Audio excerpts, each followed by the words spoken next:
Alright, time to get back to what this channel is all about. High voltage. This is a Solis S6 high voltage inverter. It's an 11.4 kilowatt inverter, 380 volts.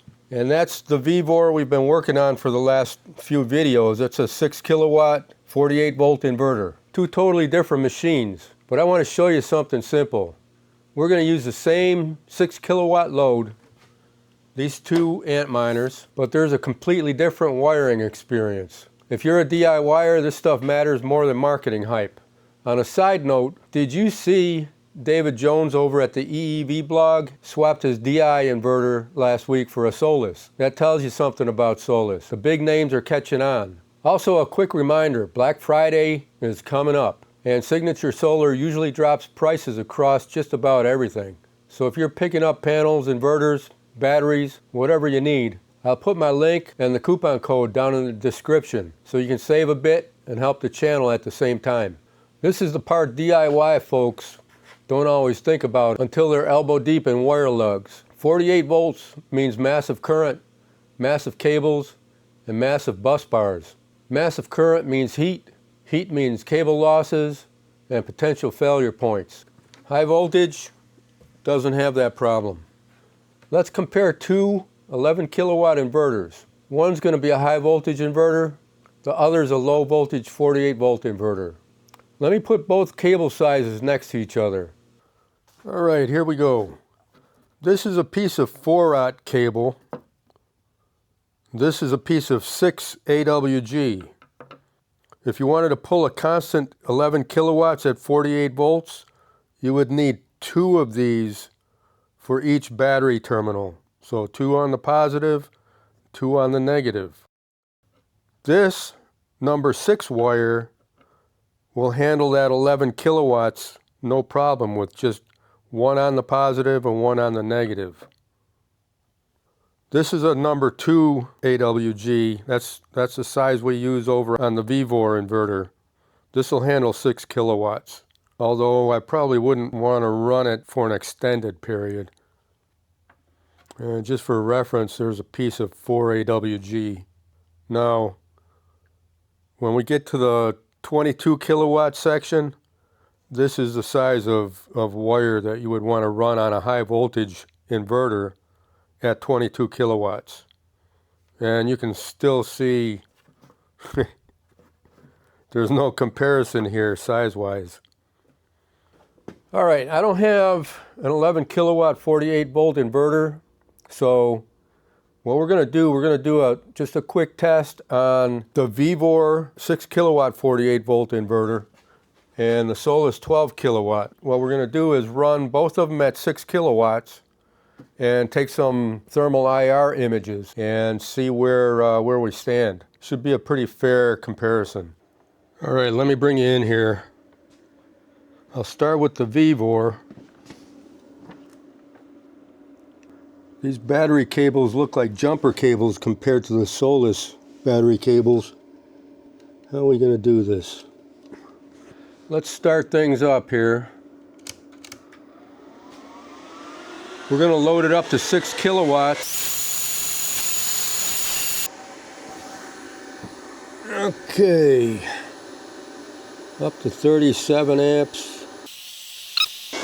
Alright, that's about 6 kilowatts right there, 130 amps at 48 volts. Now let's let it run for a few minutes and then I'll bring you in with the thermal cam.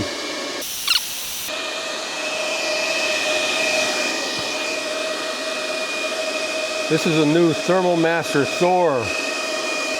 You can see how hot the cables are already. 63C. We'll let it run for a few minutes and then I'll shoot a video with it.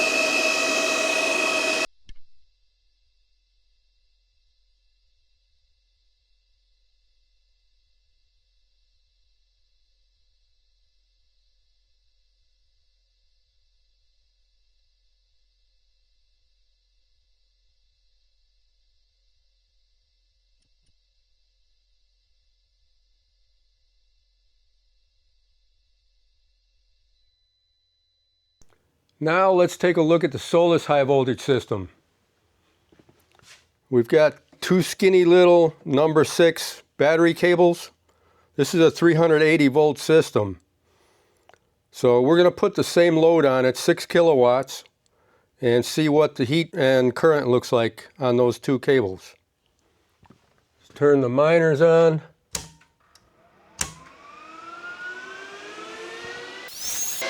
Forgot I had it set at 400 amps. We only need it set on 40 amps.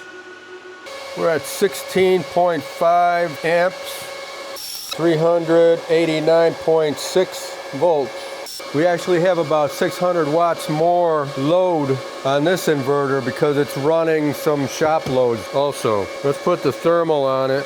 Get this paper back behind there.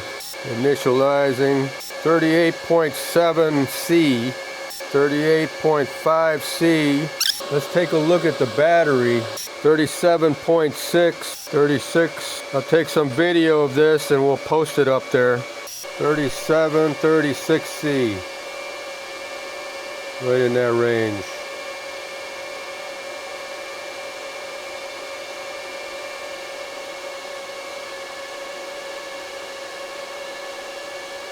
All right. There you can see the big difference.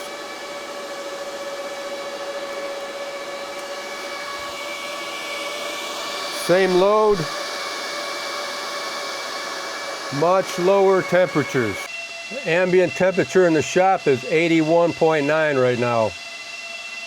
So those two cables are just barely above ambient. Let me break the math down on this without overthinking it. The first system is going to be a 48 volt, 11 kilowatt inverter. So how you're going to want to figure this is 11,000 watts divided by the 48 volts times approximately 0.96. That's your efficiency, 96% efficiency. That gives you 239 amps approximately. You need continuous load sizing of the wire to be 300 amps. 4-aught is only rated for about 200 amps continuous, and that's depending on the type of jacket.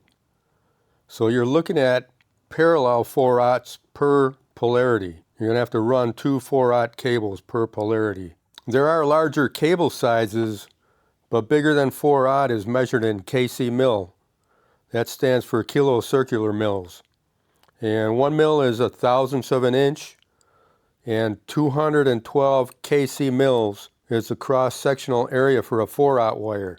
I think they go like to 2000 kc mils, but I don't think you want to deal with bigger than 4-aught for a DIY install. On the high voltage side, we're looking at a 380 volt battery voltage and 11 kilowatt inverter. So 11,000 divided by 380 times the normal efficiency is around 97%. So times 0.97, that equals 30 amps. Continuous sizing for 30 amps, it's going to be an 8 AWG or 6 AWG, and that's depending on your wire run length. Let's take that up to a 22 kilowatt inverter. At 48 volts, you're looking at 470 amps total. Continuous sizing for that cable is going to be about 600 amps of copper. That means multiple parallel runs or bus bars, big wire and big lugs. You can see why 48 volt inverters tap out around 11 kilowatts. Nobody's dealing with 600 amps. The high voltage system at 380 volts, you're talking about 60 amps total. Continuous sizing wire is a number 4 AWG, and that's the one I showed you before. Well, that's the entire story right there. 48 volts is fine for small stuff. At high power, it's nothing but big amps and big copper. High voltage is the opposite, small current and cool wiring. From my point of view, for DIY, clean and cool wins. The thing they don't talk about in the 48 volt specs are the cable losses. Inverter efficiency specs don't include the heat you dump into your wiring just trying to move the current around. Even at 6 kilowatts, you're pushing 120, 130 amps. And every inch of copper is turning some of that into heat, whether you want it to or not. Even a couple milliohms of resistance starts adding up. You'll see a 0.5 volt drop here, a 1/4 volt drop there, and before you know it, you're burning 80 to 100 watts in the cables. That's power that never makes it to the inverter. The inverter specs won't show it, but your IR camera will. High voltage doesn't have that problem.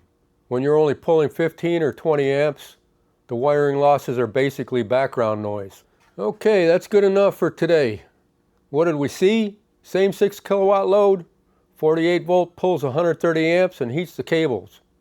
High voltage pulls 16 amps and the wires take a nap. Try to scale that to 22 kilowatts. The math just gets silly on 48 volts. On high voltage, it's still normal, easy to work with cable. If you're building this stuff yourself, it's worth thinking about which version you actually want to deal with. Yeah, high voltage sounds scary.